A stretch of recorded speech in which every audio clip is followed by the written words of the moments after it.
আসসালামু আলাইকুম। যাদের সরকারি ও বেসরকারি বিদ্যালয় ভর্তি 2025-এর ফলাফল আসেনি তাদের করণীয় কি? এখন আমি প্রথমেই বলে দেই, এখানে 3টা মেরিট লিস্ট প্রকাশিত হয়েছে। First result list, waiting list, first and second waiting list.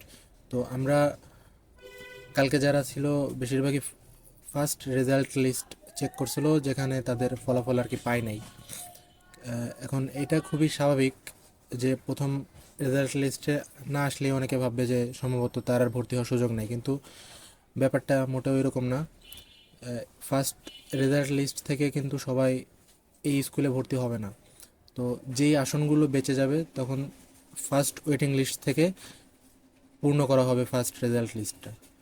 First waiting list যখন শেষ হয়ে যাবে, কিন্তু তারপরেও এই ফার্স্ট রেজাল্ট লিস্টটা ফাঁকা থাকবে, তাহলে সেকেন্ড ওয়েটিং লিস্ট থেকে ছাত্রছাত্রী তারা নেবে।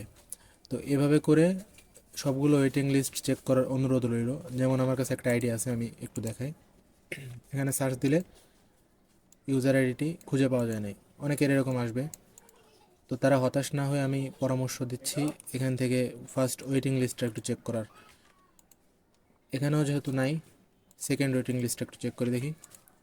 হ্যাঁ, সেকেন্ড ওয়েটিং লিস্টটা চলে আসছে। এখানে সেকেন্ড ওয়েটিং র্যাঙ্ক সব কিছুই দেওয়া আছে। এখানে সব চেক করার পরে আর এই ওয়েবসাইটের দিকে নজর রাখলে ইনশাল্লাহ যদি সিট ফাঁকা থাকে তো ভর্তি হওয়ার একটা সুযোগ থাকবে। তাও ধন্যবাদ সবাইকে।